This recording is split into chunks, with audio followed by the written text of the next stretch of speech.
হ্যাঁ, হ্যালো, আসসালামু আলাইকুম সবাইকে। আশা করি সবাই আবার জয়েন করেছো ক্লাসে। অ্যান্ড যদি জয়েন না করে থাকো দ্রুত জয়েন করেন, যারা আগে জয়েন করেছিলে তারা আবার জয়েন করো। আমি লিঙ্কটা পাঠাচ্ছি সবাইকে, মেনশনও দিচ্ছি সবাইকে। আর হচ্ছে would you like to main.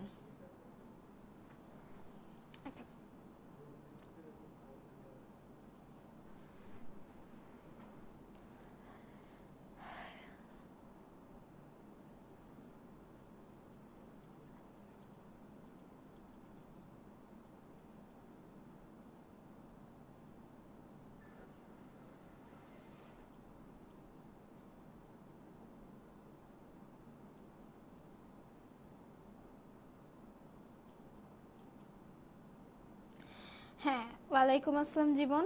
যারা জয়েন করেছো তারা আরও দ্রুত জয়েন করো, এবং বাকিরা যারা আছো যারা কিনা মার্কেটিং ক্লাসের, তারা জয়েন করো। কারণ কারণ কারণ কারণ আজকে ফার্স্ট পেপারের লাস্ট চ্যাপ্টার পড়ানো হবে, এবং এইটা তোমাদের সবারই ভয়ের চ্যাপ্টার। এটা তোমাদের সবার জন্যই অনেক কঠিন চ্যাপ্টার, এবং বেশিরভাগরা এইচএসসিতে এটা স্কিপ করতে পারো, এটা তোমাদের চয়েস।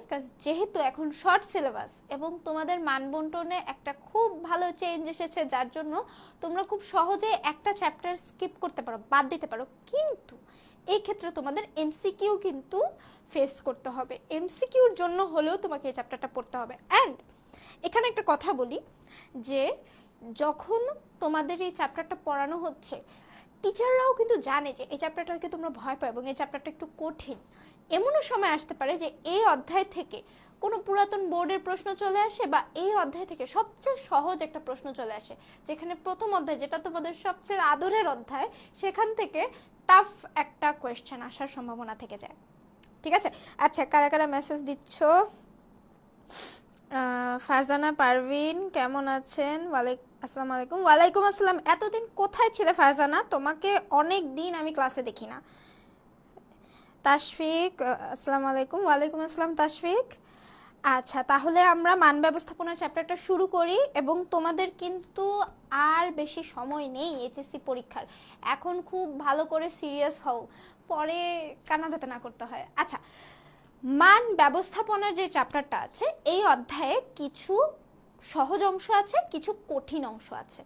সহজ অংশ হচ্ছে মান নিয়ন্ত্রণ, মান ব্যবস্থাপনা, সার্বিক মান ব্যবস্থাপনা, এবং নিম্নমানের পণ্যের জন্য, নিম্নমানের মানে যে পণ্যগুলো নষ্ট বেসিক্যালি বা নষ্ট হয়ে যায়, সেই নিম্নমানের পণ্যের জন্য কি কি ব্যয় করতে হয়, এই পার্টগুলো একটু সহজ। কঠিন হচ্ছে বিএসটিআই এবং আইএসও, স্পেশালি আইএসও সনদের ব্যাখ্যাগুলো এবং আইএসও সনদের প্রকারভেদগুলো। এই দুইটা সাইড ভাগ করা যায়। তাহলে আমরা বলতে পারি যে প্রথমে আমরা ইজি সাইড দিয়ে শুরু করবো, সহজ সাইড, যেটা কিনা হচ্ছে মান ব্যবস্থাপনা। চলো, আর কারা কারা জয়েন করেছো? জান্নাত আক্তার, ওয়ালাইকুম আসসালাম। হ্যাঁ, আলহামদুলিল্লাহ ভালো আছি, কিন্তু গরমে শেষ হয়ে যাচ্ছে, কারণ ঢাকায় প্রচুর গরম, লাইক অস্বাভাবিক গরম। এটাকে অস্বাভাবিক গরমই বলা যায়।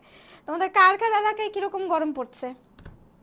ফেরদৌস পপি, ওয়ালাইকুম আসসালাম। সবাই ক্লাসে জয়েন করছো দেখে খুব ভালো লাগছে। অ্যান্ড আমি বলে দিই, এটা তোমাদের এইচএসসি প্লাস সামনে যে তোমরা অ্যাডমিশন দিবে, অ্যাডমিশনের জন্য অনেক অনেক গুরুত্বপূর্ণ একটা চ্যাপ্টার। আজকের ক্লাসে আমরা যে টপিকগুলো ধরবো, সেখান থেকে তোমরা খুব সহজেই সিকিউ বা সৃজনশীলগুলো আনসার করতে পারবে। এই ক্লাসটাকে আমি সর্বোচ্চ 2 ভাগে ভাগ করব, 2 দিনে এই ক্লাসটা শেষ করব। এবং নেক্সট ক্লাসে আমরা চেষ্টা করব বিএসটিআই, আইএসও এর মতো চ্যাপ্টারগুলো এবং মান ব্যবস্থাপনার ইতিহাসের চ্যাপ্টারটা পড়াতে, যাতে তোমাদের এমসিকিউটা কভার হয়ে যায়। ঠিক আছে? তাহলে চলো আমরা দ্রুত দ্রুত ক্লাস শুরু করে ফেলি। ফারজানা পারভিন, একটু প্রবলেমে ছিলাম। আহা, আচ্ছা, দোয়া করি যাতে তুমি এখন তোমার প্রবলেমটা থেকে বের হতে পারো, কাজ সামনে তোমার জীবনের সবচেয়ে বড় প্রবলেম এইচএসসি পরীক্ষা আসতেছে, ওটার জন্য সিরিয়াস হতে পারো, প্রিপারেশন নিতে পারো। বোরহান উদ্দিন, আসসালামু আলাইকুম। ওয়ালাইকুম আসসালাম বোরহান। ও বাবা, 43 ডিগ্রি! কি বলবো, কয়েকদিন পরে দেখা যাবে আমাদের বাসার চারপাশ দিয়ে উট হাঁটা চলা করতেছে, এত গরম। মরুভূমি খুব দ্রুতই হয়ে যাবে বাংলাদেশটা। যাই হোক, মজা অনেক হয়ে গিয়েছে, আমরা এখন সিরিয়াস পড়ালেখায় চলে আসি। মান ব্যবস্থাপনা অধ্যায় 7।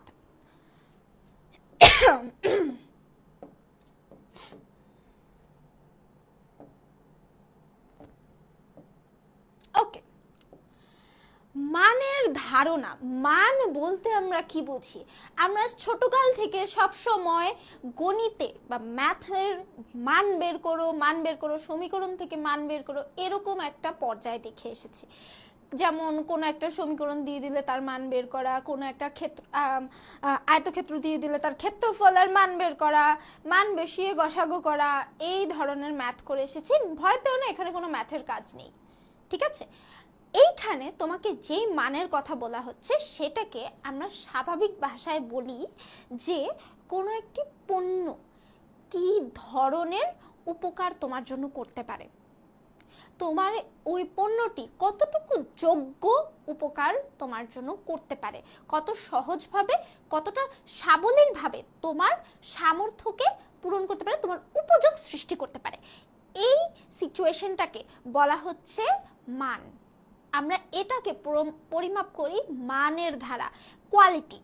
কোয়ালিটি প্রোডাক্ট তো আমরা সবাই চাই, তাই না? কে না চায় কোয়ালিটি প্রোডাক্ট? কোয়ালিটি পণ্যের জন্য মানুষ যেখান থেকে সেখানে দৌড়াদৌড়ি করে। যেমন আমরা এডুকেটম একাডেমি তোমাদের জন্য কোয়ালিটি এডুকেশন নিয়ে এসেছি, ঠিক সেরকমই আমরাও জীবনের সব জায়গায় কোয়ালিটিফুল পণ্য বা সেবা খুঁজে থাকি, মানসম্পন্ন পণ্য বা সেবা খুঁজে থাকি। আচ্ছা, এখন আমরা মানের বইয়ের যে সংজ্ঞাটা আছে সেটা বুঝাই।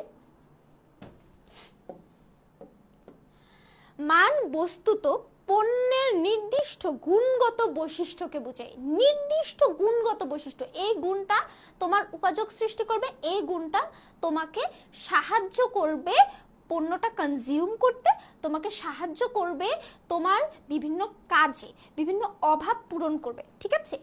পণ্যের গুণগত বৈশিষ্ট্য, এটা ব্ল্যাক কালার হয়ে গেল কেন? জীবনটা অন্ধকার তো, এর জন্যই কলমের কালিও ব্ল্যাক কালার হয়ে আছে। দেখি, চলো, ইয়েলো। গুণগত বৈশিষ্ট্যকে বোঝায়। মান বস্তুতে পণ্যের নির্দিষ্ট গুণগত বৈশিষ্ট্যকে বোঝায়, যা ক্রেতাদের চাহিদা মেটায়, সন্তুষ্টি বিধান করে, ক্রেতাদের চাহিদা মেটায়, সন্তুষ্টি বিধান করে, উপযোগিতা বা কার্যকারিতা ভোগকারী ক্রেতার কাছে প্রত্যাশার চেয়েও বেশি পণ্যের গুণগত বৈশিষ্ট্যগুলো প্রকাশ করে, ঠিক আছে? এবার যদি আমরা পণ্যের গুণগত বৈশিষ্ট্যগুলো তুলে ধরি, কোন গুণগত বৈশিষ্ট্যগুলো ক্রেতারা প্রত্যাশা করে থাকে তার পণ্য থেকে, খুব সিম্পল যদি গুণগত বৈশিষ্ট্যগুলোর কথা বলি, পণ্যের একটা নির্দিষ্ট সাইজ, পণ্যের একটা নির্দিষ্ট ডিজাইন, একটু ফিনিশিং বলতে পণ্যের সব কিছু সুষ্ঠুভাবে নিখুঁত হওয়া লাগবে। এই ফিনিশিংটাকে আমরা বাংলায় যদি ধরি তা বলা হচ্ছে যে নিখুঁত হওয়া। কি হয়? নিখুঁত হওয়া, কোনো ভুল ভাল ছাড়া নিখুঁত পণ্য হওয়া।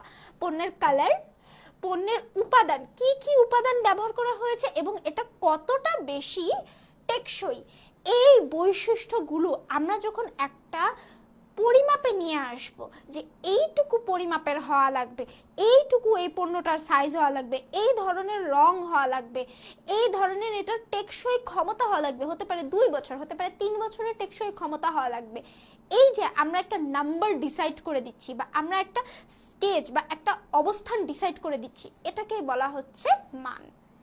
এটাকেই বলা হচ্ছে মান। তো এই সংজ্ঞা মুখস্থ করার কোনোই দরকার নেই, তোমরা শুধু এই সংজ্ঞাটার সাথে তাল মিলিয়ে বুঝবে এবং নিজের ভাষায় পরীক্ষার হলে লিখে আসবে। কিন্তু মানের বৈশিষ্ট্যগুলোকে স্কিপ করা যাবে না। স্কিপ কি? মান একটি গুণগত বৈশিষ্ট্য যেটা কিনা ক্রেতার চাহিদা মেটায়, সন্তুষ্টি বিধান করে এবং তার প্রত্যাশাগুলো পূরণ করে। ক্লিয়ার? আচ্ছা, আমি দেখি সবাই কি মেসেজ দিচ্ছ কমেন্টে। মালিহা নূর, ওয়ালাইকুম আসসালাম মালিহা, আশা করি সবাই ক্লাস বুঝতে পারছো, তাই না? চলো আমরা শুরু করি এবার। এটা হচ্ছে মানের ধারণা চলে গেল। সবার যদি ক্লাস বুঝতে, শুনতে বা কোনো আইটেম বুঝতে সমস্যা হয় দ্রুত কমেন্ট করবে। মানের বৈশিষ্ট্য, এরপরের টপিক হচ্ছে মানের বৈশিষ্ট্য। তো মানের বৈশিষ্ট্যগুলো কি কি আমরা যদি সেটা দেখি, এই কয়েকটি বেসিক বৈশিষ্ট্য আছে মানের। তোমরা যদি মনে করে থাকো যে তোমাদের বইয়ের সাথে বৈশিষ্ট্যের কিছু অমিল আছে, আমি বলি এক একজন রাইটারের ক্ষেত্রে এক এক ধরনের বৈশিষ্ট্য উল্লেখ করা হয়েছে। আমার কাছে তো 2-3 জন রাইটারের বই আছে, তো এই বইগুলোর মধ্যে আমি সবগুলো বই মিলে যেগুলো কমন এবং যেগুলো পরীক্ষা আসার মতো সেই বৈশিষ্ট্যগুলোই এখানে তুলে ধরে নিয়ে এসেছি। অনেক ধরনের বৈশিষ্ট্য প্রত্যেকটা রাইটারের কাছে লেখা আছে। যেমন যদি তুমি বলো খালিকুজ্জামান স্যারের বই, তুমি যদি বলো রকিবুল হক স্যারের বই, তুমি যদি বলো আরও বই আছে, এই যে এই বইগুলোতে একটু কয়েকটা অপশন উপর নিচ হতে পারে, কিন্তু তাতে কোনো টেনশন নেই, তোমার পরীক্ষার হলে এর থেকে মার্কস কাটা যাবে না। আচ্ছা, এবার দেখো মানের বৈশিষ্ট্য যদি আমরা ধরি, প্রথম বৈশিষ্ট্য মান কার্য সম্পাদনকে বিশ্লেষণ করে। কিভাবে? এই যে কার্য সম্পাদন, আমি কেন বৈশিষ্ট্য বললাম, একটি পণ্যের মান নির্ধারণ করা হয় পণ্যটি কতটুকু কার্য সম্পাদন করবে। তাহলে এটা হচ্ছে তার প্রথম বৈশিষ্ট্য। সেটা শুধু পণ্যের ক্ষেত্রে না, সেটা সেবার ক্ষেত্রেও হতে পারে। যেমন আমি তোমাদেরকে পড়াচ্ছি, আমার বেলায় তুমি কোয়ালিটি বা মান সেভাবে পরিমাপ করবে যে আমি কত ভালো তোমাদের পড়া সম্পূর্ণ করতে পারছি, তাই না? এটা হচ্ছে কার্য সম্পাদন। পণ্যটি কতটুকু কার্য সম্পাদন করবে, এটা হচ্ছে পণ্যের মানের কার্য সম্পাদনের বৈশিষ্ট্য। ঠিক আছে, এবার যদি আমি এর পরের টপিকে আসি, বিশিষ্টতা। বিশিষ্টতা বলতে বোঝাচ্ছে হচ্ছে কোন জায়গায় এটার বিশেষ কাজ করে, যে বিশেষভাবে উপকার করতে পারে। যেমন সবসময় আমরা যদি কোনো পণ্য বা সেবাকে পছন্দ করতে চাই, আমরা সবসময় এটা চিন্তা করি এইটা আমাকে অন্য বাকি পণ্যগুলোর থেকে কিভাবে বেশি উপকার দিবে, কতটুকু ডিফারেন্ট উপকার দিবে, কতটুকু ভালো উপকার দিবে, এই ধরনের একটা চিন্তা করা হয়। যেমন তুমি চিন্তা করো আইফোন, ঠিক আছে?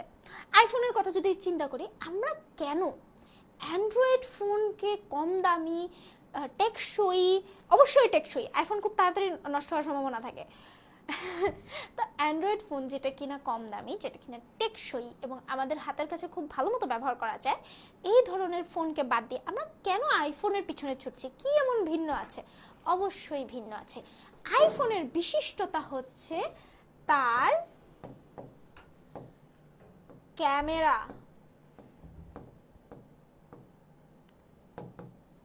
এক্স্যাক্টলি, আইফোনের বিশিষ্টতা হচ্ছে তার ক্যামেরা, তার ক্যামেরার মান।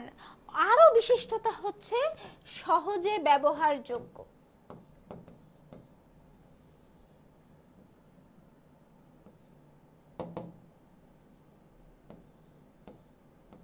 সহজে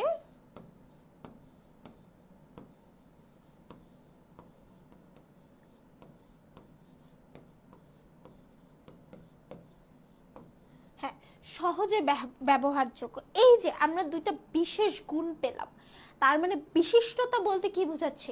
তোমার পণ্যের মানটাকে তুমি সেভাবে নির্ধারণ করবা কিভাবে তার একটা বিশেষ গুণ দেখা যায়। সে তো কার্য সম্পাদন করছে, বাকিদের মতো সেও কার্য সম্পাদন করতে হবে, প্লাস তার বিশেষ গুণ কি, এটাকে বলা হচ্ছে বিশিষ্টতা। আচ্ছা, এরপরে যদি আমি আসি নির্ভরযোগ্যতা। হ্যাঁ, এই পণ্যটি উপর আমি কিভাবে কতটুকু নির্ভর করতে পারবো, এই পণ্যটির সাথে কিন্তু তোমার কানেক্টিভিটি, সরি, হ্যাঁ হ্যাঁ, এই পণ্যটির সাথে তুমি কিভাবে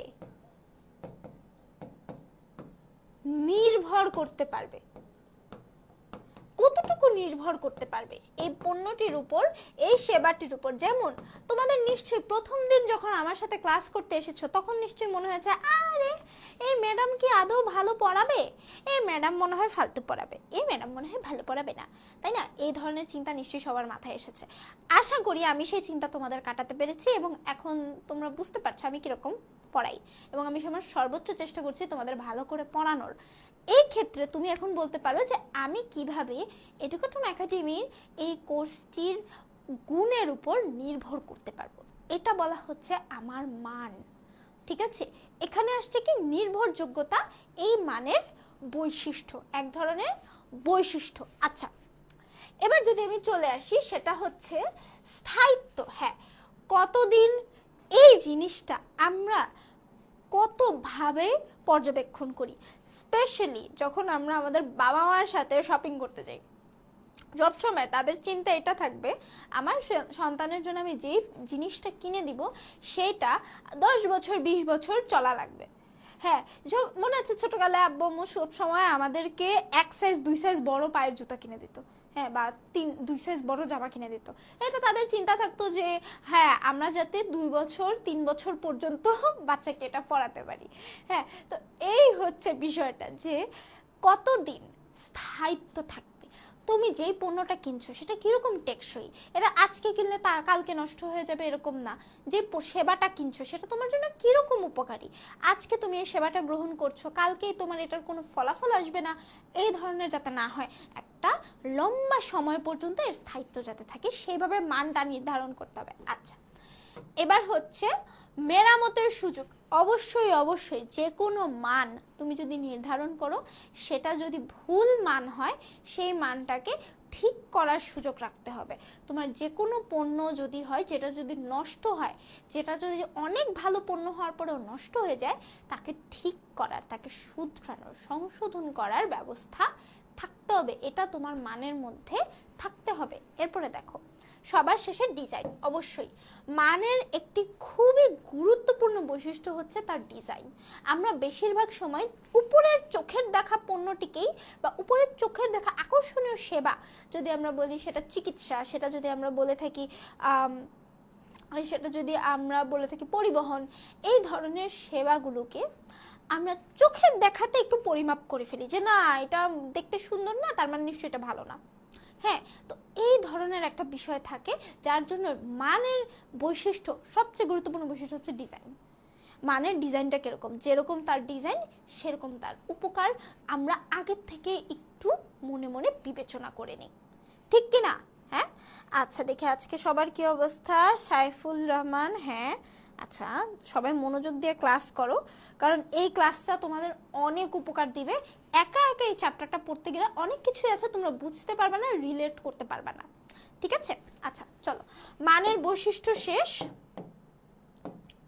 এইবার মানের উপর প্রভাব বিস্তারকারী উপাদান, মানে তুমি যদি কোনো একটা পণ্যের মান নির্ধারণ করো, যেমন আমি যদি বলে থাকি এই যে স্প্রাইটের এই যে বোতলটা, এই স্প্রাইটের বোতলে আমরা যে যে বেভারেজটা আমরা গ্রহণ করি, যে পানীয়টা আমরা গ্রহণ করি, এটারও নিশ্চয়ই একটা মান আছে।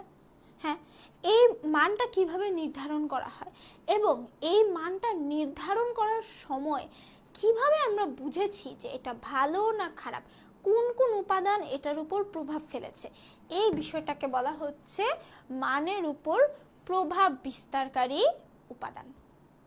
ক্লিয়ার? আচ্ছা, তো মানের উপর প্রভাব বিস্তারকারী কি কি ধরনের উপাদান রয়েছে? খুবই স্বল্প কিছু অপশন রয়েছে এই ক্ষেত্রে, ঠিক আছে? এই ক্ষেত্রে এটা সিকিউতে খুব ভালো আসতে পারে যে জনাব রোকেয়া বা মিসেস রোকেয়া, সে যদি একটি ব্যবসা তৈরি করে এবং সেই ব্যবসায় সে পোশাক তৈরি করছে, তাকে মান নির্ধারণ করতে হবে। এখন কি কি উপাদান তার মান নির্ধারণে ভূমিকা রাখছে বা কি কি উপাদানের বিষয়ে তার মান নির্ধারণের প্রভাব পড়বে, এটাকে ব্যাখ্যা করো, এই ধরনের প্রশ্নও কিন্তু আসতে পারে। আচ্ছা, এরপর টপিকটা দেখো, বর্ণিত মানের নিশ্চয়তা।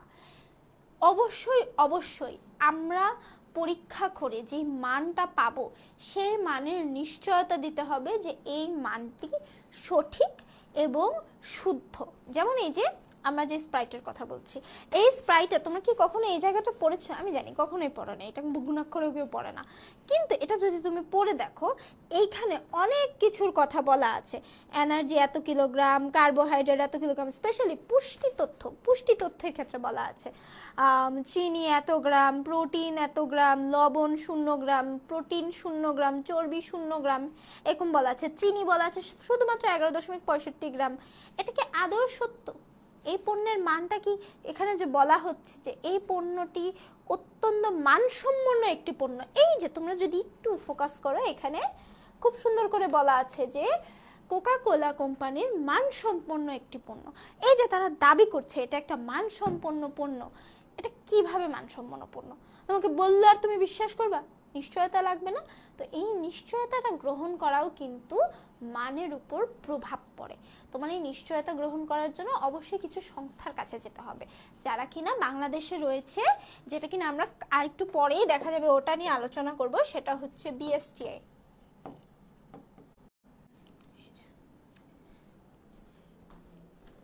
আচ্ছা, সবাই কি শুনতে পাচ্ছ এখন? আচ্ছা ঠিক আছে, এখন আমরা যদি সবাই শুনে থাকো তাহলে আমাকে একটা মেসেজ দাও, কমেন্ট করে মেসেজ দাও। আমরা চলে যাইনি, আমি এখনো আছি তোমাদের সাথে।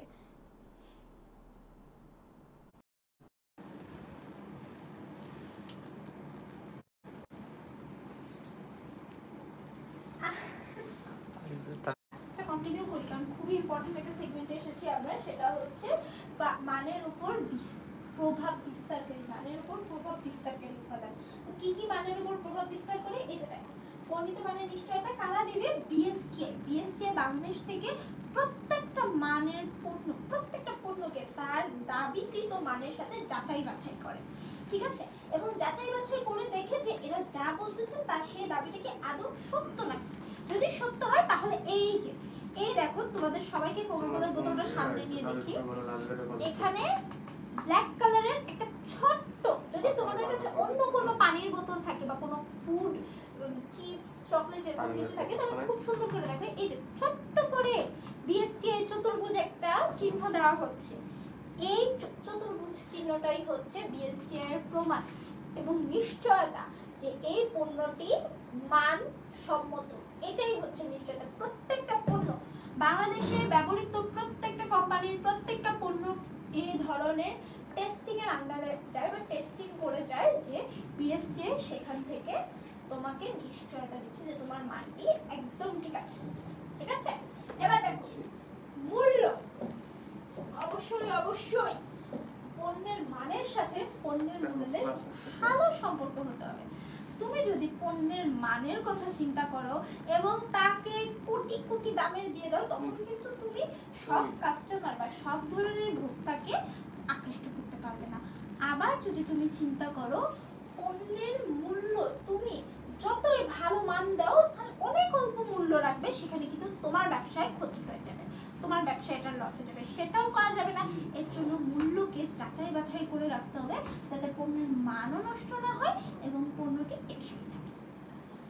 এবার দেখো, পণ্যের বর্ণিত মানের নিশ্চয়তা গেল, পণ্যের মূল্য গেল, এবার হচ্ছে ব্যবহারের জন্য উপযুক্ত।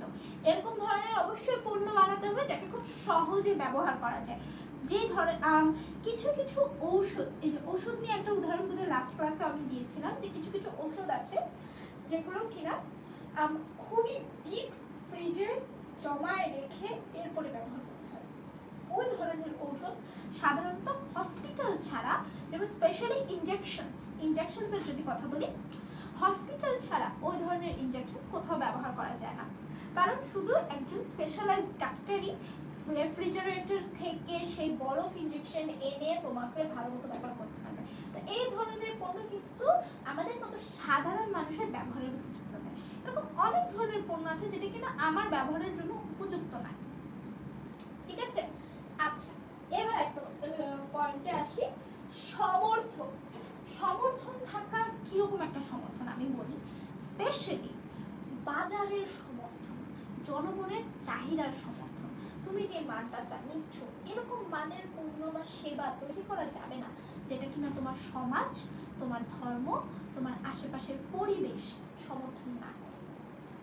যেমন তোমরা কি জানো যে এক সময় যখন আমরা কলকারখানা তৈরি করেছি, স্পেশালি ইটের ভাটা, হ্যাঁ, এই ধরনের কারখানা যখন তৈরি করেছি তখন কিন্তু আমরা এই জিনিসটা চিন্তা করি নাই যে এই ইটের ভাটা থেকে যে কালো ধোঁয়াটা আসবে, অহরহ পরিমাণে কালো ধোঁয়াটা আসবে, সেটা আমার পরিবেশকে সমর্থন করছে, আমার পরিবেশের কি উপকার ক্ষতি হচ্ছে না কি উপকার হচ্ছে, কিরকম হচ্ছে, ওই বিষয়টা চিন্তা করিনি বলে এই যে আজকে আমাদেরকে 43 ডিগ্রি তাপমাত্রা সহ্য করতে হচ্ছে, তাই না? আচ্ছা, সাউন্ড কম, ম্যামের গলায় জোর নাই। আহা, অ্যাকচুয়ালি বলতে পারো, কারণ যেই এক ধরনের গরম, গলায় জোর তো দূরের কথা, জীবনে জোরই হারিয়ে ফেলছে। যদি সাউন্ড কম হয়ে থাকে আবার বলো। এখনো কি সাউন্ড কম? এখনো কি সাউন্ড কম? কেউ একজন একটু কমেন্ট করো, যতটুকু সম্ভব এখনো সাউন্ড কম হওয়ার কথা না।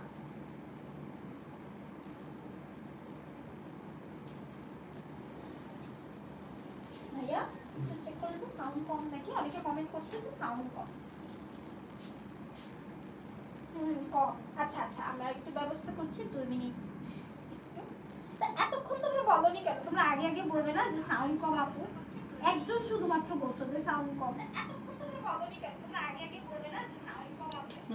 একজন শুধুমাত্র, ওরা সবাই কমেন্ট করতেছে, লিটারালি 5-6 জন কমেন্ট করতেছে। আমার এখানে কিন্তু সাউন্ড ঠিক শোনা যাচ্ছে। যদি এখন সাউন্ড ঠিক শোনা যায় তো প্লিজ বলো যে সাউন্ড ঠিক শোনা যাচ্ছে, এখন জানাও।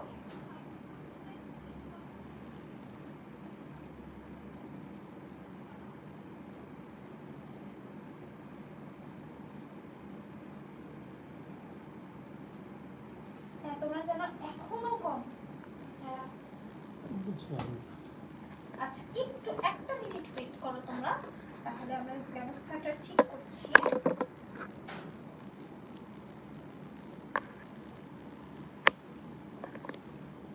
Hello hello hello hello hello, sound কি কম এখনো?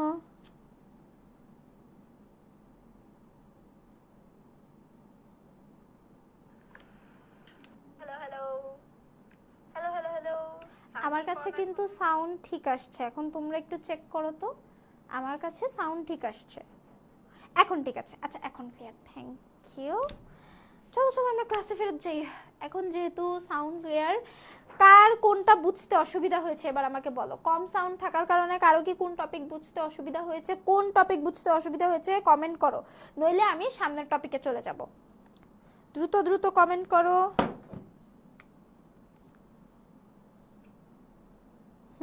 এখন ক্লিয়ার, সবাই কমেন্ট করো। যদি কোনো সাউন্ড কমের জন্য কোনো টপিক যদি বুঝতে অসুবিধা হয়ে থাকে, যদি কমেন্ট না করো তো আমি নেক্সট ইয়াতে চলে যাব, নেক্সট টপিকে চলে যাব।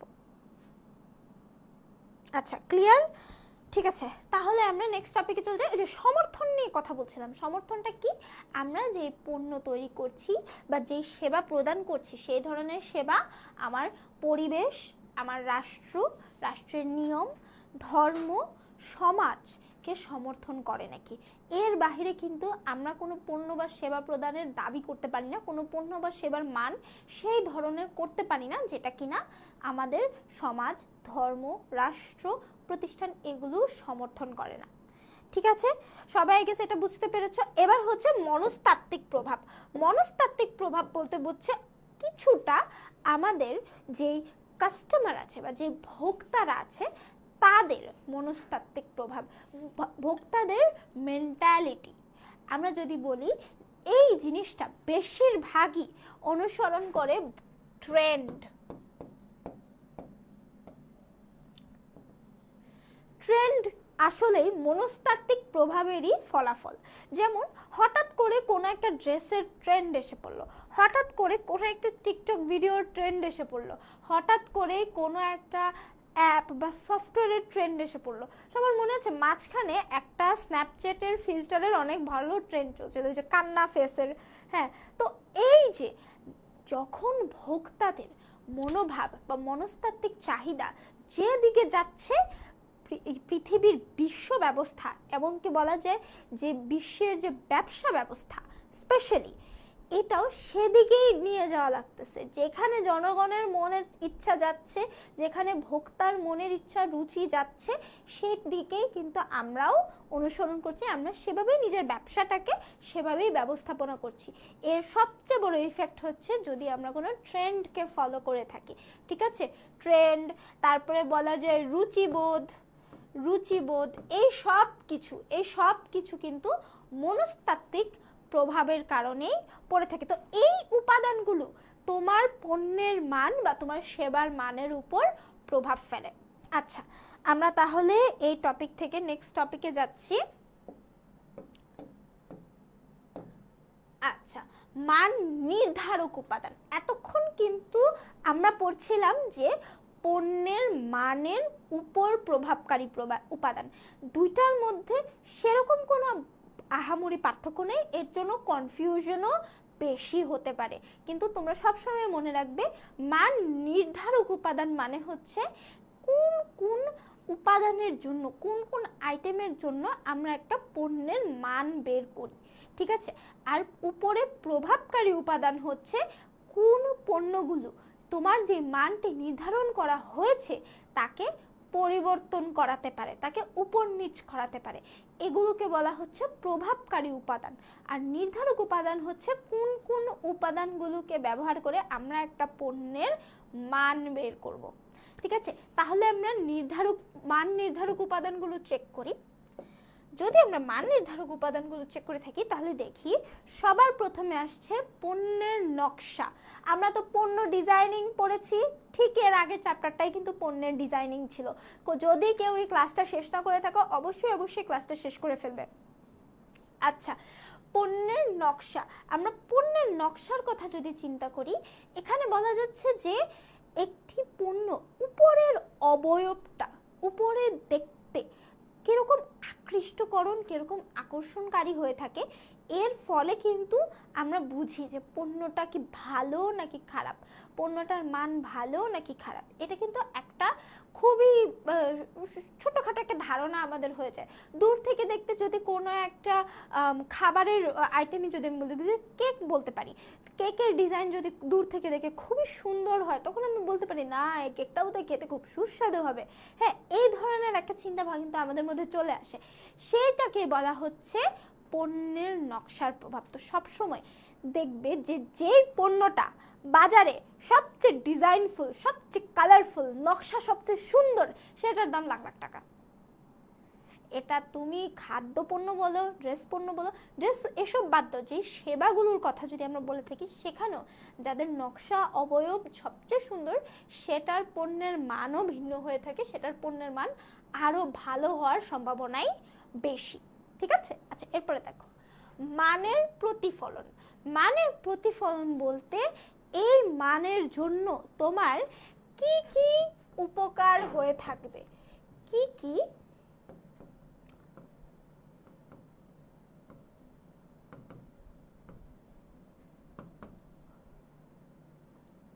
কি কি উপকার হয়ে থাকবে।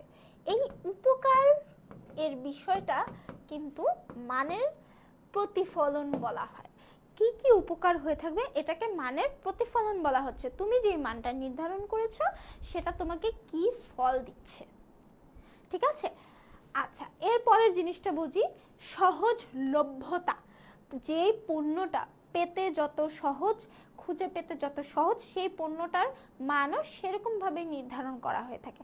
যেমন আমরা যদি বলে থাকি যে এখনকার আইসক্রিমের কথা যদি বলি, আইসক্রিম কিন্তু কিছু কিছু ধরনের আইসক্রিম আছে যেটা কিনা খুবই সহজে সব ধরনের দোকানে পাওয়া যায় এবং মানুষ এটা খুব বেশি বড় কিনে থাকে, সেটার মান কিন্তু একরকম হয়, সেই ধরনের পণ্যের মান কিন্তু একরকম হয়। আবার কিছু কিছু আইসক্রিমের প্রোডাক্ট আছে যেগুলো কিনা খুব সহজে সব দোকানে পাওয়া যায় না। খুব বড় শহরের বড় দোকানে বা পুরা শহরে যদি একটা অনেক বড় দোকান থাকে, সেটা বিদেশ থেকে, চায়না থেকে ইম্পোর্ট করে আনে এরকম আইসক্রিম। হ্যাঁ, তো এই ক্ষেত্রে বলো যে এই দুইটার মানের কিন্তু তফাৎ থাকবে, যদিও দুইটাই আইসক্রিম পণ্য কিন্তু এই দুইটার মানে তফাৎ থাকবে। একটা একটু নিম্ন মানের হতে পারে, ওটার কস্ট বা মূল্যও একটু নিম্ন হতে পারে, আরেকটার মূল্য একটু বেশি হতে পারে, ওটার মান আরও ভালো হতে পারে, ঠিক আছে। সেই ক্ষেত্রে সহজলভ্যতা একটি পণ্যের মান নির্ধারক উপাদান। আচ্ছা, এরপর যদি আমরা চলে আসি সহজে ব্যবহারযোগ্যতা। আমাদের প্রত্যেকটা ব্যবসার, বর্তমান জমানার ব্যবসার সবচেয়ে বড় মোটো কি জানো? সবচেয়ে বড় মোটো বলতে সবচেয়ে বড় উদ্দেশ্য কি? তাদের পণ্যটিকে কত সহজে ব্যবহারযোগ্য করা যায়, তাদের পণ্যটিকে কত সহজে ব্যবহারযোগ্য করা যায়। সবাইকে এখন দেখেছো গুগল যে একটা কি বলবো এটাকে ভিআর ক্রিয়েট করেছে, গুগলও ভিআর ক্রিয়েট করেছে, অ্যাপেলও ভিআর ক্রিয়েট করেছে, একটা চশমা যেটার মাধ্যমে চোখের ইশারায় তুমি ফোন চালাতে পারবে। চোখের ইশারায় তুমি তোমার চোখের সামনে কোনো একটা মুভি প্লে করতে পারবে, কোনো কাউকে কল দিতে পারবে, কাউকে ভিডিও কল দিতে পারবে, এরকম ধরনের চশমা। তো এই যে তাদের অ্যাপেল কোম্পানি বলি অথবা গুগল কোম্পানি বলি, তারা যে একটা প্রতিযোগিতায় নেমে এসেছে কিভাবে তাদের পণ্যটিকে কত সহজে ব্যবহারযোগ্য করা যায়।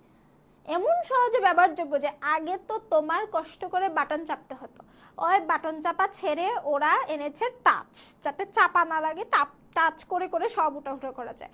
এখন ওরা চোখের ইশারায় সাউন্ড দিয়ে কিভাবে ফোন চালানো যায় এবং সব কাজ করা যায় এই ধরনের ব্যবস্থাও করে দিচ্ছে। খুব ইন্টারেস্টিং, তাই না? আচ্ছা, সহজে ব্যবহারযোগ্যতা হয়ে গেল। এবার যদি আমি বলি সরবরাহের ধরন, কিভাবে পণ্যটি তোমার কাছ পর্যন্ত সরবরাহ করা হয়। যদি তোমার অনেক কষ্ট করতে হয়, অনেক খরচ করতে হয়, যেমন এটার একটা উদাহরণ কিন্তু আমি এর আগেও পড়িয়েছিলাম। কোনটা উদাহরণ মনে আছে? 7 আপের কাচের বোতল অ্যান্ড 7 আপের প্লাস্টিকের বোতল। 7 আপের তোমার কি মনে হয় আগে কিন্তু সবাই সব ধরনের বোতলজাত কোম্পানি কাচের বোতলে তাদের ড্রিঙ্কগুলোকে সার্ভ করতো, এখনো আছে কিন্তু ওটার পরিমাণ কমে গিয়েছে। কি মনে হয় কেন? তার খুব খুব ইম্পর্ট্যান্ট একটা কারণ হচ্ছে সরবরাহের ধরন। সেই কাচের বোতলটিকে এক জায়গায় জমা করে রাখা, এক জায়গা থেকে আরেক জায়গায় পরিবহন করে নিয়ে যাওয়া, ভোক্তার কাছে পর্যন্ত পরিবহন করে নিয়ে যাওয়া অনেক রিস্কি ছিল। খুব সহজে ভেঙে যেত, অনেক বেশি জায়গা দখল করতো, অনেকগুলো কার্টন দরকার পড়তো। তো এই কিছু কারণে কিন্তু পণ্যের মান ঠিক রাখা কষ্টকর হয়ে যাচ্ছিল। সেই ক্ষেত্রে একটা রেভলিউশন চেঞ্জ বা খুবই আশ্চর্যজনক পরিবর্তন চলে এসেছে, যেখানে কিনা তোমার প্লাস্টিকের বোতল ব্যবহার করা যাচ্ছে। আর প্লাস্টিকের বোতলটা আমরা এখন দেখি ভ্যানে করে নিয়ে যাচ্ছে, ভ্যানে করে কোনো মতে রশি দিয়ে বেঁধে, বাট স্টিল তার ভেতরের খাদ্য পণ্যটা ইনট্যাক্ট আছে, ভালো আছে, সেফ আছে। এই যে সরবরাহ, পণ্যের মান আরেক ধরনের করে ফেলেছে। এটা খুবই বড় একটা উপাদান যেটা কিনা মানটাকে নির্ধারণ করে। আচ্ছা, এবার আমি চলে আসি বিক্রয় উত্তর সেবা। খুবই গুরুত্বপূর্ণ এই বিষয়টা। বেশিরভাগ পণ্যের ক্ষেত্রেই আমরা এখন বিক্রয় উত্তর সেবাটা খুঁজে থাকি, স্পেশালি ইলেকট্রিক পণ্যের ক্ষেত্রে, যন্ত্রপাতির ক্ষেত্রে আমরা বিক্রয় উত্তর সেবাটা খুঁজে আসি। কোনো একটা যন্ত্র যদি আমরা কিনে থাকি, যেমন ওয়ালটন থেকে এখন নিশ্চয়ই সবাই বড় বড় এসি কিনতেছে, ওয়ালটন বাদ দিই, ওয়ালটন রিসেন্টলি বয়কট খেলো, ওটা নিয়ে আমি আর কথা বলবো না। অন্য কোনো যদি কোম্পানির কথা বলি, তাদের থেকে সবাই এখন এসি কিনছে, এয়ার কুলার কিনছে, ফ্যান কিনছে। এই ক্ষেত্রেও কিন্তু তারা দাবি করে থাকবে যে আমার যদি কয়েকদিনের মধ্যে ফ্যানটা নষ্ট হয়ে যাবে, এসিটা নষ্ট হয়ে যায়, কোনো একটা ডিফেক্ট দেখা দেয়, আমার কিন্তু সার্ভিসিং আপনাদের থেকেই করানো লাগবে। আপনারা এই সার্ভিসিংটার জন্য কোনো চার্জ নেবেন না, কোনো টাকা নেবেন না। এই যে একটা বিষয়, বিক্রয় উত্তর সেবা দেওয়া, বিক্রয়ের পরে একটা সেবা দেওয়া, কোনো কথা ছাড়া, কোনো কমপ্লেন ছাড়া, কোনো কন্ডিশন ছাড়া, দারাজ কিন্তু এই কাজটা বেশি করে থাকে। যদি আপনার কোনো একটা পণ্য কেনার পরে সে পণ্যটা পছন্দ না হয়, সে পণ্যটা যে কোনো সময় 2-3 দিনের মধ্যে ফেরত দেওয়া পসিবল হয়, কোনো শর্ত ছাড়া, যদি পণ্যটা নষ্ট না হয়ে থাকে, ঠিক আছে? তো এই ক্ষেত্রে বলা যায় যে বিক্রয় উত্তর সেবা একটা পণ্যের মান নির্ধারণের জন্য খুবই দরকার। যে পণ্যের ওয়ারেন্টি থাকে, গ্যারেন্টি থাকে, যে বিক্রয়ের পরে এরকম কিছু প্রবলেম হলে আমরা সার্ভিস করায় দিব, সেই পণ্যের মানও কিন্তু বেশি থাকে, বেশি ভালো থাকে, ঠিক আছে? আচ্ছা, তো এই ক্ষেত্রে আমাদের মান নির্ধারক উপাদানগুলো শেষ হয়ে গেল। সবাই কি বুঝতে পেরেছো? সবাই কি ক্লিয়ার এই বিষয়ে?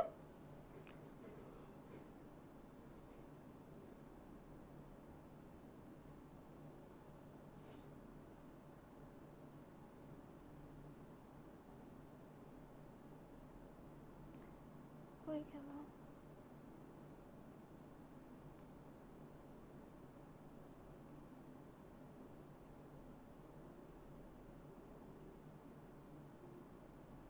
আচ্ছা, আমরা এর পরের টপিকটাতে চলে আসি।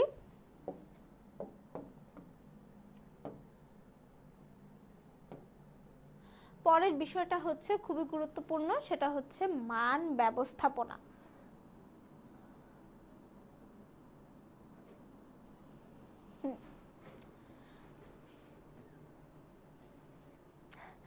মান ব্যবস্থাপনা।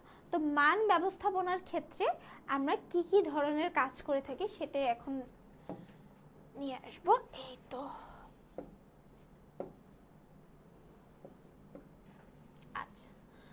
ভোক্তাদের প্রত্যাশা অনুযায়ী, সবাই সংজ্ঞাটা একটু ফোকাস করো, ভোক্তাদের প্রত্যাশা অনুযায়ী পণ্যের মান নির্ধারণ, পণ্যের মান নির্ধারণ, মান সংরক্ষণ, মান উন্নয়ন, মান নিয়ন্ত্রণের কাজকে মান ব্যবস্থাপনা বলে। তার মানে হচ্ছে ব্যবসায় ব্যবস্থাপনা, উৎপাদন ব্যবস্থাপনা এর মতো মান ব্যবস্থাপনাও এক ধরনের কার্য প্রক্রিয়ার সমষ্টি, কয়েক ধরনের কাজ একসাথে মিলে করা, সেটাই হচ্ছে ব্যবস্থাপনা বা মান ব্যবস্থাপনা। যেখানে কি কি কাজ রয়েছে? মান নির্ধারণ, মান সংরক্ষণ, মান উন্নয়ন, মান নিয়ন্ত্রণ। আশা করি এটা আর তোমাদের মুখস্থ করা লাগবে না, আমার কথা শুনেই তোমাদের অর্ধেকের বেশি মুখস্থ হয়ে গিয়েছে। আচ্ছা ঠিক আছে, এখন পরের টপিকটা যদি দেখি, সার্বিক মান ব্যবস্থাপনা বা যাকে বলা হচ্ছে TQM, টোটাল কোয়ালিটি ম্যানেজমেন্ট। এই জিনিসটাকে দেখে সবাই মাঝে মাঝে ভয় পেয়ে যায়, আল্লাহ এটা কোন অধ্যায়ের কোয়েশ্চেন।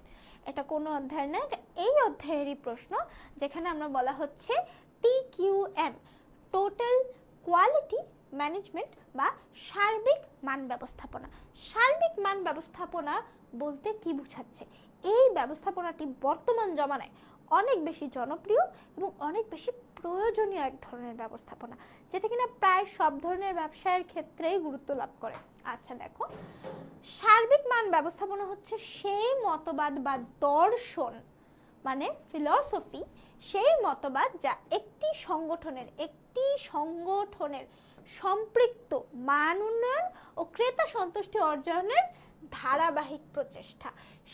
সার্বিক মান ব্যবস্থাপনা এক ধরনের দর্শন, এক ধরনের মতবাদ, যেটা কিনা অনুসরণ করে একটি সংগঠনের, একটি অর্গানাইজেশন বা একটি বিজনেসের মানকে কিভাবে গুরুত্বের সাথে এগিয়ে নিয়ে যেতে হয় এবং মান ব্যবস্থাপনার বাকি কাজগুলো করতে হয়, মানে মান নির্ধারণ, সংরক্ষণ, উন্নয়ন, নিয়ন্ত্রণ, এই চারটা কাজকে করতে হয়, সেই প্রচেষ্টাকে বলা হচ্ছে টোটাল কোয়ালিটি ম্যানেজমেন্ট বা সার্বিক মান ব্যবস্থাপনা।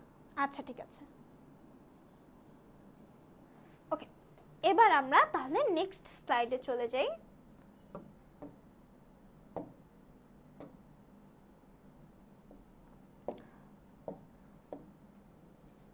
মান ব্যবস্থাপনার পূর্ব শর্ত কি?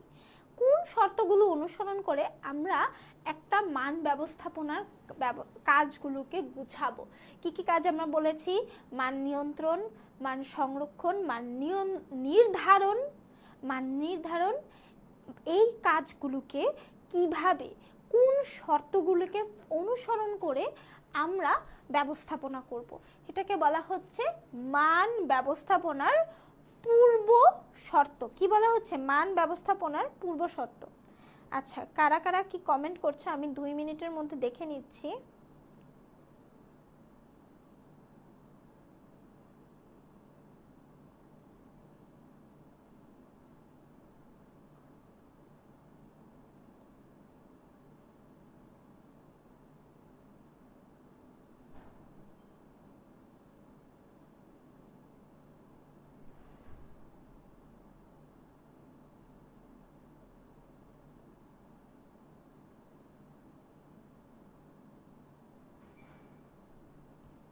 আচ্ছা ঠিক আছে, তাহলে চলো আমরা বিষয়টা দেখি যে মান ব্যবস্থাপনার পূর্ব শর্তগুলো কি আছে। আচ্ছা, কৌশলগত অঙ্গীকার। কৌশলগত অঙ্গীকার বলতে কি বোঝানো হচ্ছে? এই ধরনের কৌশল ব্যবহারের ফলে আমার মানটি সঠিক হচ্ছে, এই ধরনের একটা দাবি করা হয়।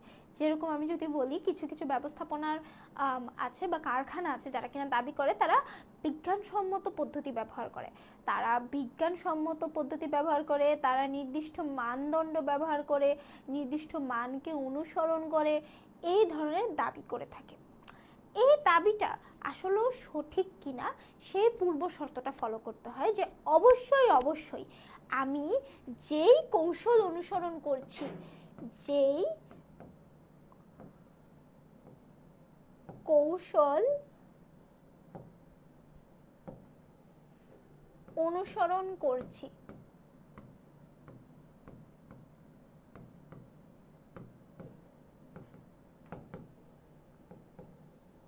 বলে দাবি করেছি বা অঙ্গীকার করেছি সেই কৌশলটিকে আমার অনুসরণ করতে হবে এবং সেই কৌশল অনুসারে আমাকে কাজ করতে হবে।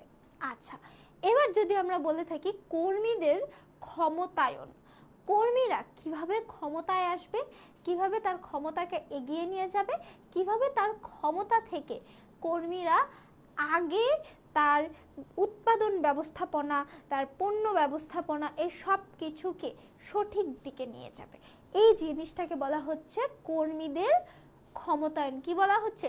কর্মীদের ক্ষমতায়ন।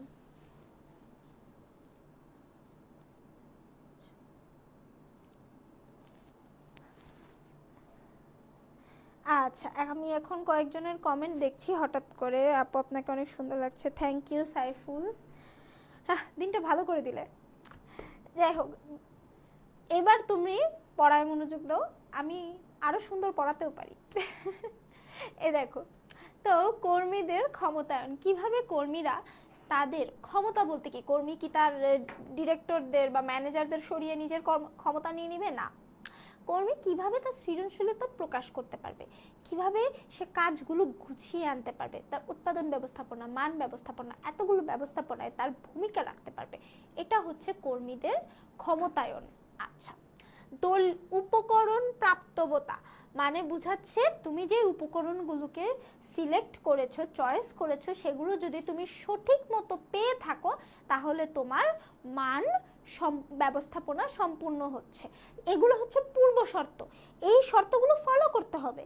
তোমার অঙ্গীকার, কৌশলগত অঙ্গীকার ঠিক রাখতে হবে, কর্মীদের ক্ষমতা দিতে হবে, উপকরণের প্রাপ্ত, যে কোনো জায়গায় যে কোনো সময় সঠিক উপকরণ পেতে হবে, দলীয় মতবাদ, অবশ্যই অবশ্যই দলীয় মতবাদের উপর ফলাফল ঘোষণা করতে হবে। কখনো একজনের দাদাগিরি চলবে না, একজন বললে না একজন বললো না বস, এই ধরনের কথা চলবে না। তোমার একটি সংগঠন চালাতে হলে বা একটি পণ্য তৈরির জন্য তোমার তার মান নির্ধারণের জন্য পুরো দলের মত কি, কোন দিকে তার দলের মত, সেটাকে ফলো করতে হবে। আচ্ছা, এবার যদি আমি বলে থাকি আধুনিক প্রযুক্তি, অবশ্যই আধুনিক প্রযুক্তিকে ফলো করতে হবে, অনুসরণ করতে হবে। বর্তমান জমানা আধুনিক প্রযুক্তির জমানা, বর্তমান জমানায় আধুনিক প্রযুক্তির ব্যতীত কোনো প্রযুক্তির কাজ অনুসরণ করা চলবে না। অবশ্যই অবশ্যই অতীত একঘেয়ে টেকনিকগুলোকে বর্জন করতে হবে, এটা অবশ্যই। আচ্ছা, এখন যদি আমরা চলে আসি মেশিন চালানোর জ্ঞান। মেশিন চালানোর জ্ঞান, অবশ্যই যেই ধরনের পণ্যই তুমি তৈরি করো না কেন, সেই ধরনের পণ্য কী ধরনের মেশিন ব্যবহার করে, এটাকে চালাতে কী জ্ঞান প্রয়োজন হয় সেটা তোমার লাগবে, নয়তো তুমি মান ব্যবস্থাপনা করতে পারবে না। বেঞ্চমার্কিং, বেঞ্চমার্কিং মানে কি বলা হচ্ছে? বেঞ্চমার্কিং মানে বলা হচ্ছে যে চিন্তা করো তোমাদের ফার্স্ট বেঞ্চার যারা ছিল, ঠিক আছে, মনে আছে তোমাদের ক্লাসে যারা কয়েকদিন আগে ফার্স্ট হতো তারা সবসময় ফার্স্ট বেঞ্চার, তোমরাও নিশ্চয়ই অনেকে ফার্স্ট বেঞ্চার, যারা কিনা সব সময় ভালো রেজাল্ট করো, ভালো মান আনো, সবসময় হাইয়েস্ট মার্কস আনো, এবং টিচাররা অবশ্যই পুরো ক্লাসকে বলে এই তোমরা এই ফার্স্ট বেঞ্চারদেরকে অনুসরণ করবে, ফলো করবে, এরা যেরকম হতে চায়, যেরকম ধরনের পড়ালেখা করে নিজের মার্কস এত ভালো আনে, তোমরাও সেই কাজটা করবে, এটাকেই বলা হচ্ছে বেঞ্চমার্কিং। চিন্তা করো কোনো তোমার ব্যবসায় যদি কোনো কম্পিটিশন থেকে থাকে, তোমার ব্যবসায় যদি কোনো কম্পিটিশন বা সামনে কোনো ধরনের এরকম একটা কোম্পানি থেকে থাকে যাকে দেখে তোমার মনে হচ্ছে যে সে খুবই সফল হয়েছে তার পদ্ধতিতে, তার প্রক্রিয়ায়, তার ব্যবস্থাপনায়, তার মানে, সেই কোম্পানিকে তুমি অনুসরণ করবে, সেই কোম্পানিকে তুমি তোমার বেঞ্চমার্ক হিসেবে ধরবে যে এর পর্যন্ত আমাকে আসতে হবে। যেমন আমি চিন্তা করি, যদি আমি চিন্তা করি যে ধরো তোমার ক্লাসে রোল 100তে 80 মার্ক পেল, ঠিক আছে, এখন তুমি চিন্তা করবে আমার ক্লাসের রোল 1কে আমি বেঞ্চমার্ক হিসেবে ধরবো, আমাকে অবশ্যই রোল 5 হিসেবে 100তে 85 মার্ক পেতেই হবে। কেন? এই যে এটা হচ্ছে আমার বেঞ্চমার্ক, একে আমার টপকাতে হবে, এটা হচ্ছে আমার বেঞ্চমার্ক, একে আমার টপকাতে হবে, উপরের দিকে যেতে হবে, এইটাকেই বলা হচ্ছে বেঞ্চমার্কিং। তুমি যখন মান ব্যবস্থাপনা করবে, তোমার কোনো প্রতিযোগী কম্পিটিটিভ কারখানা বা ব্যবস্থাপনা কিভাবে তার মান নির্ধারণ করেছে তাকে তুমি বেঞ্চমার্ক বা লক্ষ্য হিসেবে ধরে নিবে এবং চেষ্টা করবে তোমার পণ্যের ক্ষেত্রে, তোমার সেবার ক্ষেত্রেও মানের দিক থেকে তুমি যাতে তাকে টপকাতে পারো। ঠিক আছে? আচ্ছা, বেঞ্চমার্কিংটা আশা করি সবার বোঝা গিয়েছে। এবার আমি দেখি উন্নত কাঁচামাল। অবশ্যই অবশ্যই তোমার কাঁচামাল উন্নত হতে হবে। তুমি বাসি সস্তা এই ধরনের কাঁচামাল দিয়ে তোমার ব্যবসায়কে অনেক দূরে নিয়ে যেতে পারবে না। আচ্ছা, ধারাবাহিক উন্নয়ন। ধারাবাহিক বলতে কি, আমরা মান ব্যবস্থাপনার কয়েকটা ধারাবাহিক কাজ বলেছি: মান নির্ধারণ, মান নিশ্চিতকরণ, মান নিয়ন্ত্রণ, মান সংরক্ষণ। এই যে আমরা কয়েকটা কাজের কথা বললাম, এগুলো ধারাবাহিকভাবে উন্নতি করতে হবে। প্রথমে এরকম ধরনের পণ্যের মান নির্ধারণ করতে হবে যেটার থেকে তোমার সবচেয়ে ভালো প্রতিফলনটা আসছে। এরপরে সেই মানটাকে সংরক্ষণ করতে হবে, নিয়ন্ত্রণ করতে হবে এবং সংশোধন করতে হবে যদি তোমার দরকার পড়ে। এই যে একটার পর একটা ধারাবাহিক কাজের উন্নয়ন করে আসছি, একে বলা হচ্ছে ধারাবাহিক উন্নয়ন। আচ্ছা, বাস্তব ভিত্তিক সিদ্ধান্ত। বাস্তব ভিত্তিক সিদ্ধান্ত বলতে কি বোঝাচ্ছে? যে যখনই তুমি কোনো মানের ভুল দেখতে পাচ্ছ যে তুমি যে মানটা নির্ধারণ করেছো সেটা একটা ভুল মান। ধরো কি বলতে পারি, যে তুমি যে নিশ্চিত করেছো, এই যে এখানে একটা এইচএসসির সমাজ বিজ্ঞানের টেস্ট পেপার আছে টেবিলে পড়া, আমি এটাই দেখাচ্ছি, সেটা হচ্ছে লেকচারের। ওকে, তো লেকচারের এই টেস্ট পেপারটা হতে পারে কিছু কিছু ক্ষেত্রে লেকচারের এই টেস্ট পেপারটা এই বছর ভালো হয়নি। হতে পারে এই বছর লেকচারের টেস্ট পেপারে সৃজনশীলের উত্তর সঠিক নেই, গোছানো সুন্দর নয়, সাজেশনসগুলো কার্যকরী নয়। এখানে বলা হচ্ছে কি লেকচারের যে মানটা ছিল সেই মানটা কি ফল করেছে বা মানটা ভুল হয়েছে, নিম্নমানের হয়েছে। তাহলে কি করতে হবে? অবশ্যই বাস্তব ভিত্তিক পদ্ধতিতে তোমার সেগুলোকে শুধরানোর সিদ্ধান্ত নিতে হবে। ইমোশনাল হয়ে বা অহংকারী হয়ে কাজ করলে চলবে না, যে না আমি লেকচার কোম্পানি, আমি বাংলাদেশের 1 নম্বর কোম্পানির মধ্যে একটি, তাহলে কেন আমি আমার বইয়ের চিন্তা পরিবর্তন করব? এই ধরনের কাজ করা যাবে না। বাস্তবে যা ঘটছে, যেভাবে বর্তমানে মানুষ যেই শর্ট সিলেবাস আছে, এই শর্ট সিলেবাস অনুযায়ী যেভাবে তার সাজেশন তৈরি করছে, সেভাবেই কিন্তু লেকচার কোম্পানিকে ফলো করে সাজেশন করতে হবে। এই যে একটা বিষয় বাস্তবে যা চলছে তা অনুসারে সিদ্ধান্ত নেওয়া। ঠিক আছে? তাহলে আই গেস আমি মান ব্যবস্থাপনার যতগুলো পূর্ব শর্ত ছিল সেগুলো খুব ভালো মতো বুঝাতে পেরেছি। কেউ যদি না বুঝে থাকো তাহলে কমেন্ট করো যে না আপু আমার আর একটু বোঝা লাগবে, এরকম কিছু।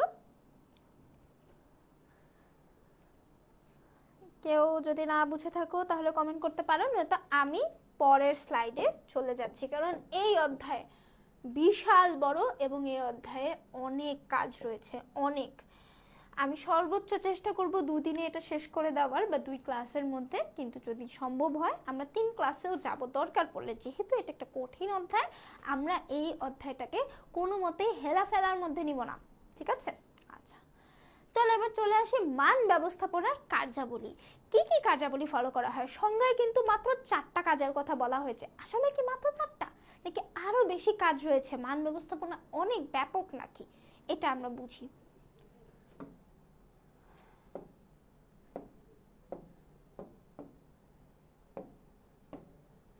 আচ্ছা, এই যে মান ব্যবস্থাপনার কার্যাবলীর ক্ষেত্রে এই কয়েকটি কার্যাবলী দেখা যাচ্ছে। সেখানে অবশ্যই আমরা মাত্র 4টি আইটেম পাচ্ছি না বা 4টি কার্যাবলী পাচ্ছি না, আমরা আরো অনেকগুলো কার্যাবলী কিন্তু পাচ্ছি। প্রথমে যদি দেখি মান নির্ধারণ করা, ওই যে প্রথমে কি আমরা মান নির্ধারক উপাদানগুলো দেখেছিলাম, সেই উপাদানগুলোর কথা চিন্তা করে বুঝে আমরা একটা মান ঠিক করব, মান নির্ধারণ করব।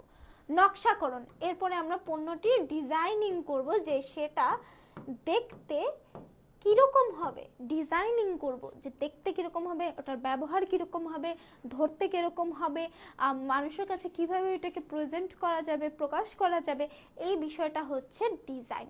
এরপর যদি আমরা চলে আসি উপকরণ সংগ্রহ, কোথা থেকে উপকরণ আনা হবে, উৎপাদন, কিভাবে উৎপাদন করা হবে, কোন কৌশল পরিকল্পনা করা হবে, কাজ। এরপরে এই যে এই সব কাজ, এটা কিছুটা, এই সব কাজগুলো কিছুটা পরিকল্পনা কাজের ভেতরে পড়ে থাকে। যেমন দেখো, প্রথমে মান নির্ধারণ, নকশাকরণ, উপকরণ সংগ্রহ, উৎপাদন। এই সব কাজের পরে আমাদের কাজ হবে কাজ শুরু করে দেওয়া, কার্য পরিচালনা, উৎপাদনের কাজ শুরু করে দেওয়া। এরপরে আমরা যোগাযোগ রক্ষা করব। এটা কাদের মধ্যে যোগাযোগ, কাদের মধ্যে যোগাযোগ, এটা কারোর কি মাথায় আইডিয়া আছে? সবচেয়ে বড় কথা সংগঠন। এই যোগাযোগটা হবে সংগঠন ও ব্যবস্থাপকের মধ্যে। সংগঠন বলতে কাদেরকে বোঝাচ্ছে, কাদেরকে বোঝাচ্ছে, কেউ কি একটু বুঝতে পারছো? সংগঠন বলতে তোমার কর্মী, তোমার মেশিন, যন্ত্রপাতি, কাঁচামাল, এরা সবাই, এদের সবার সাথে যে কিনা মান ব্যবস্থাপক, তার যোগাযোগ রক্ষা করতে হবে। তাদের মধ্যে একটা কমিউনিকেশন থাকবে, যাতে তারা বুঝতে পারবে কোথায় কি কাজ হবে, কোথায় কি কাজ হবে না। অবশ্যই বিচ্ছিন্নভাবে কাজ করা যাবে না, যোগাযোগ রক্ষা করতে হবে। আচ্ছা, এরপরে হচ্ছে প্রেষণা দান। কর্মীরা কার্য পরিচালনা করে, যোগাযোগ করে একটু টায়ার্ড হয়ে যাবে, একটু বোর্ড হয়ে যাবে, বা মনে করবে সেই কাজটা ভালো মতো করতে পারবে না, তখন তার প্রেষণা প্রয়োজন। এবং যদি সে এর পরেও নিজেকে অদক্ষ হিসেবে মনে করে, তখন তার প্রশিক্ষণ প্রয়োজন। কি প্রয়োজন? প্রশিক্ষণ প্রয়োজন। তখন তার প্রশিক্ষণ প্রয়োজন, যদি সে অদক্ষ হয়ে থাকে। এরপরে এই সব কাজের পরে তুমি করবে কি, তোমার পণ্যটা রেডি, পণ্যের কাজ হয়ে গিয়েছে, এবার পণ্যের মানটাকে নিয়ন্ত্রণ করবে। দেখবে যে তোমার যে সঠিক সবচেয়ে ভালো পণ্যটা আছে, সেই মানটাকে যাতে তুমি সবসময় নিয়ন্ত্রণে রাখতে পারো, অনুসরণ করতে পারো, মানটা যাতে নিচে না নেমে যায়, বা মানটা যাতে নষ্ট না হয়ে যায়, সেই কথা চিন্তা করতে পারো। সবার শেষে আমি যদি বলি, নতুন মানের জন্য গবেষণা ও উন্নয়ন। নতুন ধরনের মানের জন্য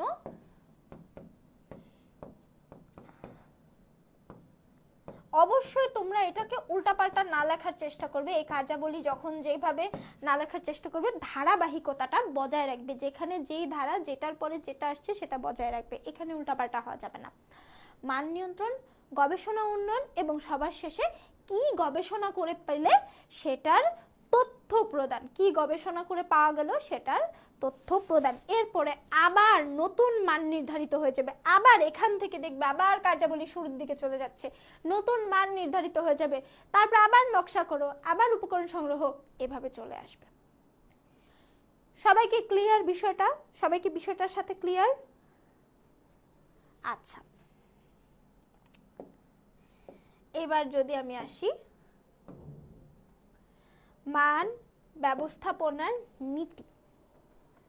এটা এর আগে ছিল মান ব্যবস্থাপনার পূর্ব শর্ত, মানে তুমি যদি মান ব্যবস্থাপনার কাজটা শুরু করতে চাও, তাহলে কি ধরনের শর্ত তোমাকে আগে থেকে বুঝে রাখতে হবে।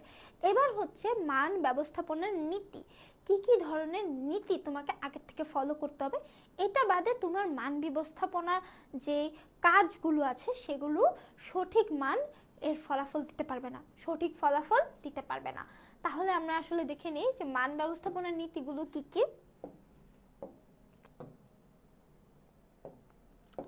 খুব মোটমাট 3টি মান ব্যবস্থাপনার নীতি আছে, এবং মান ব্যবস্থাপনার নীতি এই অধ্যায়ে খুবই গুরুত্বপূর্ণ, খুবই গুরুত্বপূর্ণ টপিক।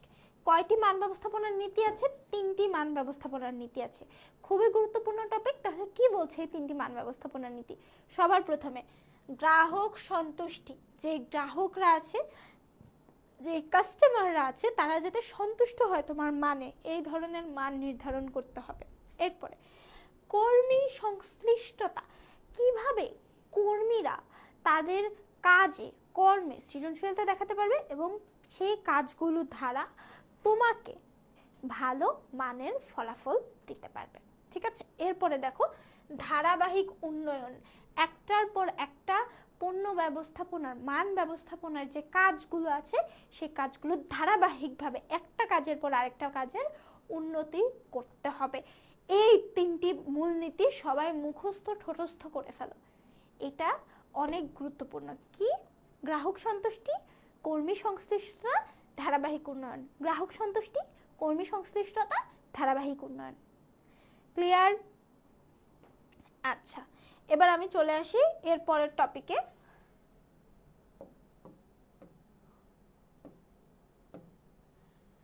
হ্যাঁ, সব এসে পড়েছি একটি অত্যন্ত দুঃখের টপিক, সেটা হচ্ছে নিম্নমানের পণ্য উৎপাদনজনিত কারণ। নিম্নমানের পণ্য, এতক্ষণ তো আমরা বলছি আমরা মান ঠিক করব, আমরা মানকে যাচাই বাছাই করব, দেখব কোন কোন শর্ত অনুসরণ করে আমরা মান ঠিক করব। যদি ভুলে কোনো কারণে বা এই ধরনের কার্যাবলীগুলো সঠিকভাবে অনুসরণ না করার কারণে তোমার পণ্যটি নিম্নমানের হিসেবে তৈরি হয়, তোমার পণ্যটির সঠিক মান পাওয়া না যায়,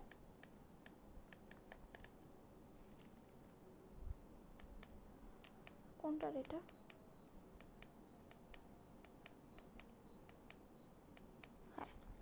তোমার পণ্যটির সঠিক মান পাওয়া না যায়, তখন কি হবে বলো তো? তখন তারা নিশ্চয়ই আবার চিন্তা করবে যে কি কি কারণে নিম্নমানের পণ্য হয়েছে। তখন তারা আবার চিন্তা করবে যে কি কি কারণে নিম্নমানের পণ্য হয়েছে।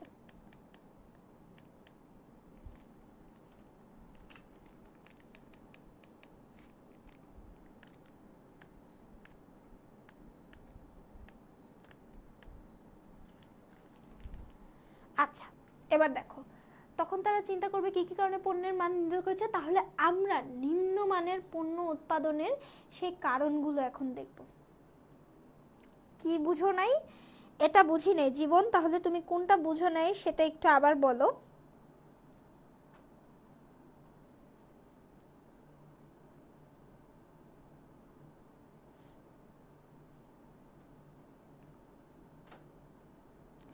আচ্ছা, সমস্যা নেই, আমি নিম্নমানের উৎপাদনের পণ্য কারণটি, নিম্নমানের পণ্য উৎপাদনের কারণটি আমি আবার বলতেছি।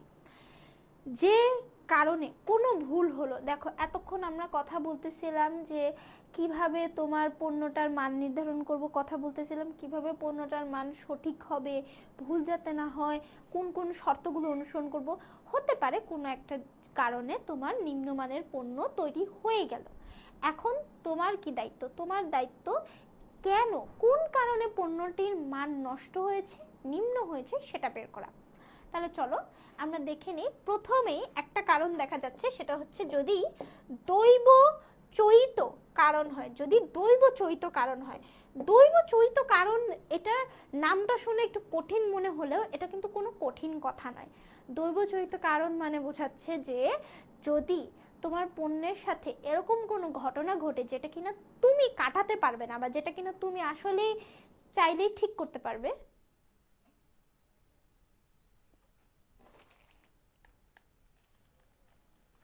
এমন একটি পণ্য যেটা কিনা তুমি চাইলেই ঠিক করতে পারবে, তুমি জানো, তাহলে তোমার পণ্যটি কিভাবে কাজ করবে। দেখো, আমি বলে থাকি দৈবচরিত কারণ বলতে বোঝাচ্ছে যে অনিরূপণযোগ্য অজানা কারণে পণ্যের মান নিম্নমানের হলে, অনিরূপণযোগ্য অজানা থাকলে। আচ্ছা, এই ধরনের কারণগুলো তুমি আসলে ট্যাকেল করতে পারো না, তুমি আসলে এটাকে কাটাতে পারো না। যে কোনো সময় এটা হতে পারে, যে কোনোভাবেই এটা হতে পারে, এবং এক্ষেত্রে তোমার পণ্যটার মান নষ্ট হয়ে যায়। আচ্ছা, এবার দেখো কি কি কারণ আছে এই ক্ষেত্রে। শ্রমিক ও কর্মীদের দক্ষতার পার্থক্য কি? শ্রমিক ও কর্মীদের দক্ষতার মধ্যে যদি বেশি পার্থক্য হয়, এক্ষেত্রে বলা যায় যে এই ধরনের বিষয়গুলো তুমি আসলে সঠিকভাবে জানো না বা সঠিকভাবে বুঝতেছো না। এখন তোমাকে এই প্রবলেমটাকে বা এই সমস্যাটাকে ঠিক করতে হবে। কিভাবে? তুমি একজন মান ব্যবস্থাপক, তুমি একজন মান ব্যবস্থাপক, তুমি যাচাই বাছাই করবে শ্রমিকরা কি ধরনের যোগ্যতার, শ্রমিকরা কি ধরনের দক্ষতার, তারা কি দক্ষতাটাকে সঠিকভাবে অর্জন করেছে, কিভাবে তাদের দক্ষতাকে অর্জন করানো যায়। এই কাজটাকে বলা হচ্ছে যে শ্রমিকের কর্মী দক্ষতার পার্থক্য ব্যবহার করা। এবং তখন তোমার কাজ কি হবে? এরকম ধরনের শ্রমিক, এরকম ধরনের কর্মী বাছাই করা যাদের কিনা দক্ষতার পার্থক্য নেই, এবং তাদের দ্বারা পণ্যের মানও নষ্ট হবে না, পণ্যের মান সঠিক থাকবে। আচ্ছা, এবার যদি আমি বলি দ্বিতীয় কাজটা, যন্ত্রপাতির অন্তর্নিহিত কারণ। যন্ত্রপাতির অন্তর্নিহিত কারণ বলতে আমরা কোনটাকে বুঝাচ্ছি? যেই যন্ত্রপাতির ভেতরে আমরা জানি যে আমরা কোন নিম্নমানের যন্ত্রপাতি এনেছি এবং একটু ঠিকঠাক না করার জন্য বা রক্ষণাবেক্ষণ না করার জন্য যন্ত্রটা ভেতর দিয়ে নষ্ট হয়ে গেছে, তখন কিন্তু পণ্য তারা ভালো মতো দিতে পারবে না। এই বিষয়গুলো একজন মান ব্যবস্থাপক হিসেবে খুঁজে দেখা লাগবে। আচ্ছা, এরপরে দেখো আকস্মিক দুর্ঘটনা। এরকম কোনো দুর্ঘটনা ঘটে গেল যেটা কিনা তুমি আগের থেকে প্রিপেয়ার করে রাখো নাই, প্ল্যান করে রাখো নাই যে এরকম তোমার সাথে হতে পারে, এই ক্ষেত্রে আমরা বলা হচ্ছে আকস্মিক দুর্ঘটনা দৈবচরিত কারণ। আচ্ছা, ভুল ত্রুটি, কিছু ধরনের ভুল ত্রুটি হতে পারে, কর্মীর কাজে ভুল ত্রুটি হতে পারে পণ্য তৈরি করার সময় কিছু ভুল ত্রুটি হয়ে গেল, প্রযুক্তিগত ত্রুটি হতে পারে, অপর্যাপ্ত শক্তি সরবরাহ থাকতে পারে, যেমন তোমার এখনকার পণ্য তৈরির জন্য বা সেবা সরবরাহের জন্য অনেক বেশি শক্তি, বিদ্যুৎ, গ্যাস, জ্বালানি এগুলো দরকার পড়ে, বা কর্মী শক্তিও দরকার পড়ে। এটাও যদি তোমার অপর্যাপ্ত পরিমাণের থাকে এবং সঠিক পরিমাণে না থাকে, সেটাকে বলা হচ্ছে অপর্যাপ্ত শক্তি সরবরাহ। এবং এই সবগুলো কারণ হচ্ছে দৈব চয়িত কারণ, ঠিক আছে, যেটা যদি তুমি অজানা কারণে হয়ে থাকে বেশিরভাগ ক্ষেত্রে এবং অনিরূপণযোগ্য হয়ে থাকে। আচ্ছা, আরেকটি কারণ রয়েছে এবং সেই কারণটিকে বলা হচ্ছে আরোপিত কারণ। এবং আরোপিত কারণ বলতে বোঝাচ্ছে এরকম ধরনের কারণ যেটা কিনা তুমি খুব ইজিলি ট্যাকেল দিতে পারবে, তুমি খুঁজে দেখতে পারবে, বের করে দেখতে পারবে যে কি কারণ হয়েছে, এবং সামনে তুমি এরকম ধরনের মেজার বা পরিমাপ করবে যাতে এই কারণগুলো আবার রিপিট না হয় এবং তোমার পণ্যের মানও নিম্নযুক্ত না হয় বা নিম্ন না হয়।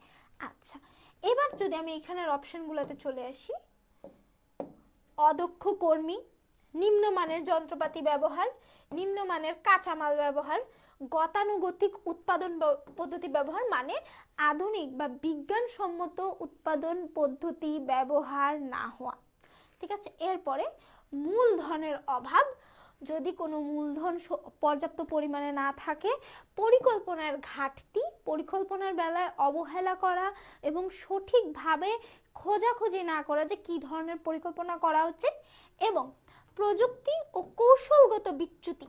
প্রযুক্তি ও কৌশলগত বিচ্যুতি বলতে বোঝাচ্ছে যে তোমার প্রযুক্তিটা কিভাবে ব্যবহার করা হবে, কোথায় ব্যবহার করা হবে। তুমি অনেক দামি দামি পণ্য নিয়ে প্রযুক্তি নিয়ে আসলে তোমার কাজের জন্য, কিন্তু তুমি সেই ক্ষেত্রে এটা কোন কৌশলে ব্যবহার করা হবে যাতে তোমার সবচেয়ে ভালো পণ্যটি তৈরি হয় সেটাই তুমি জানলে না, তখন তাকে কি বলবে? প্রযুক্তি ও কৌশলগত বিচ্যুতি।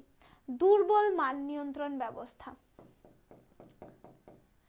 দুর্বল মান নিয়ন্ত্রণ ব্যবস্থা। তো দুর্বল মান নিয়ন্ত্রণ ব্যবস্থার বেলায় কি করা হয় যে যখন তোমার কিভাবে পণ্যের মানটি তৈরি হচ্ছে, একজন ব্যবস্থাপক হিসেবে তুমি সেটার খোঁজ খবর রাখলে না, তুমি সেটা জানতে চাইলে না, কি করলে? বসে থাকলে নিজের জায়গায়, তখন কি হবে? তুমি নিয়ন্ত্রণটা সঠিক মতো করছো না, এভাবে তোমার একটি খারাপ মানের পণ্য তৈরি হয়ে যাবে।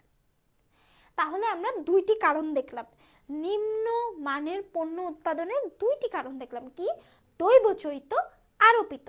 দৈবচয়িত এমন ধরনের কারণগুলোকে বোঝায় যেটা কিনা আমরা আগে থেকে প্রিপেয়ার থাকি না এবং যেটাকে আমরা ট্যাকেল দিতে পারি না, টপকাতে পারি না বা বাদ দিতে পারি না। আর আরোপিত কারণগুলো সেই ধরনের কারণ যেটা যদি আমরা একটু চেষ্টা করি, আমরা একটু ভালো মতো পরিমাপ করি, নিয়ন্ত্রণ করি, আমরা চাইলে এই আরোপিত কারণগুলোকে ট্যাকেল দিতে পারবো বা এই আরোপিত কারণগুলোকে আমরা সামলাতে পারবো। কি? যে সকল কারণে পণ্যের মান ব্যাপকভাবে ক্ষতিগ্রস্ত হয় কিন্তু কর্তৃপক্ষের